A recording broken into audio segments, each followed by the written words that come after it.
जय जोहार संगवारी हो। कैसे हो आप मन? आशा करत हूँ कि आप मन बहुत बढ़िया हो और महू बहुत बढ़िया हो। तो आज मैं बनात हूँ करौंदा के चटनी।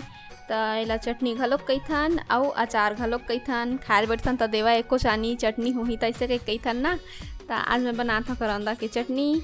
अउ चटनी बनाए बर मैं लिए हूँ जीरा अउ सौंफ। तो कढ़ैया गरम करके ओला थोड़ा कउल लेबो जीरा अउ सौंफ ला। तो थोड़ा से चटके ला घी ओखर बाद थोड़ा पीस लेबो और पीसे के बाद ओमा डाल देबो धनिया पाउडर, हल्दी पाउडर और मिर्चा। ओखर बाद लहसुन ला पीस के ले लेबो और ओहू ला डाल देबो ओही मा। और कढ़ैया ला गरम करे हन त खरा गे रहिसे कढ़ैया तो भुइयाँ उतार ले हन और ओमा डाल देथन हमन सरसों के तेल।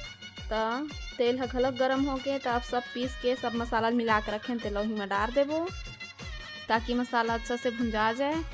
और बाद फिर कढ़ैया ला फिर चढ़ा देबो हमन चूल्हा मा। और चूल्हा में चढ़ाए के बाद सब मसाला ला आउ थोड़ा से भूंज लेबो। मसाला भुंजाया रही तो चटनी हाँ जल्दी बनही और स्वाद घलोक बढ़िया आही। तो अब करौंदा डाल देबो। एला एक दिन पहले मैं काट के रखे रहे हाँ और बूता नहीं उसरी से तो दूसरे दिन चटनी बना था। तो रंग थोड़ा से बदल गे है और एकर बीजा घलोक ला नहीं हेरे हाँ मैं हाँ पिचकाट लगी से एकदम छोटे छोटे है तो कते कल्ला हेरत बैठे रहते हैं। तो अब सब मसाला ला मिला लिए हाँ अच्छा से भुइयाँ उतार लिए हाँ ज़्यादा गर्म हो जाती तो अब ओमा मैं हाँ डाल दे हूँ नमक। नमक कहाँ के नून कहाँ संगवारी हो तो मैं नमक कैले था।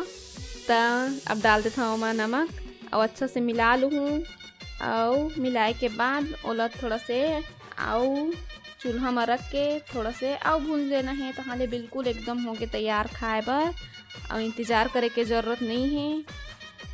इंतज़ार करे बर नहीं लगा है यह पूरा तरीका से बन के तैयार हो गए चटनी है। और अब एला डब्बा में भर लेबो। डब्बा में भरे के बाद ढक्कन लगा के रख देबो। जेला तुरंत खाना है तेन तुरंत खा सकत ह, जेला बाद में खाना है तेन मन बाद में भी खा सकत ह।